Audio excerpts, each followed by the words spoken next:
Kia ora, tēnā koutou katoa, and welcome to day number 7 of the 36th America's Cup. I don't think anyone envisaged it going this long, but here we are. And what a day it was yesterday, Gator. Yeah, yesterday was absolutely exciting to watch. It was the closest racing we have ever seen in these 75s, and it was what the America's Cup was all about. Yeah, course C, the stadium course, you really had quite a dynamic race course with lots of different gusts, you know, to play with, as opposed to more consistent breeze potentially. And I don't know, I couldn't sit down. Yeah, we were all on the edge of our seats there for a while. I just think it's incredible how these two boats, you know, yeah, they're built under a certain rule, but they're built by two different teams, and here they are together, neck and neck. I mean, it's just incredible. It's the best two teams in the world, with the highest technology we have in the sailing scene right now. I mean, it is just exhilarating. And the thing is that this is just version 1, really. I mean, I suppose they had the first boats, but this is really early days in terms of the development of this class. Another cycle, and who knows what's going to happen then. Yeah, we can really see these teams learning the boats more and more every single day. And that's something that I did want to touch on. We talked yesterday about seeing the changes in that mainsail, and there's been a couple of comments saying, oh, how silly, something so small can have such an impact. And I don't think that's the case. We just want to clear it up. That just is what we can see.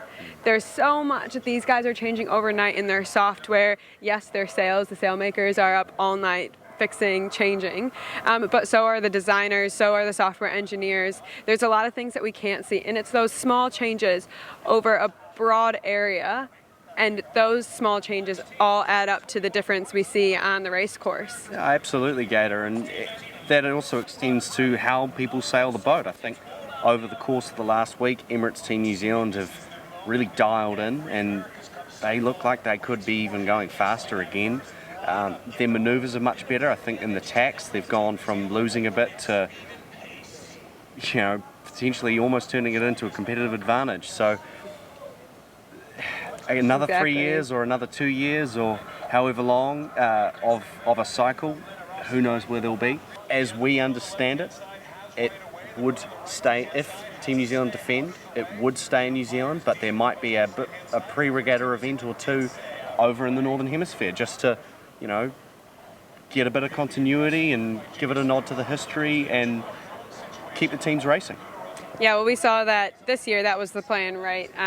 Boats were being shipped over to Europe, and they were going to have a series over there, which is pretty normal in the America's Cup scene. You have some races, and in other places that gets the crowds going, get the sponsors going, lets the team sail and compete on these new boats. And then, they ship somewhere else, and the America's Cup is held in a different location. Yeah, and I think it would also give an opportunity to bring in other teams. At the moment, it's really hard for another team to come in because they can't actually buy the boats that these guys here in the Viaduct have built because of the country of origin rule.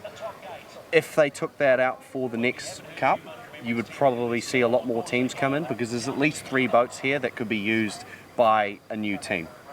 Yeah, there's been a lot of speculation, a lot of chat about these boat ones kind of laying around, and how we can use those to get more teams involved if it stays in New Zealand the next time around. Anyway, so we're talking about a potential 37th when the 36th isn't even over. So today we're going to be in Racecourse A, so let's have a look at the predict wind forecast. The synoptic situation is that it's going to be light and variable before this east-northeast thermal breeze builds. It'll then end up potentially at around 7 to 10 knots, but we'll have to wait and see. So today is going to be partly cloudy. It'll get up to 24 degrees, and the tide is going to be low at 4:54 p.m. Make sure to check out the predict wind observations at the race time for the race limits. The sea breeze needs to build enough for racing today, so hopefully that's the case and we'll see some more racing. So there you have it. Tantalising day ahead. We've got 2 races scheduled. We might need 1, we might need 2. I don't think these guys over here are going to be going down without a fight, and if there's anyone who can pull it back, it would be them. Absolutely, it's game point for Team New Zealand, so if they win 1 today, that's it. It's their cup, but like you said, the Luna Rossa boys, they want it, and they want it bad, so I think we're going to see a great competition out there. As always, thank you so much to our supporters and our sponsors. We simply could not do this without you guys. So thank you so much. Thanks for letting us do this, and we'll see you out there. See you on the race course. 1,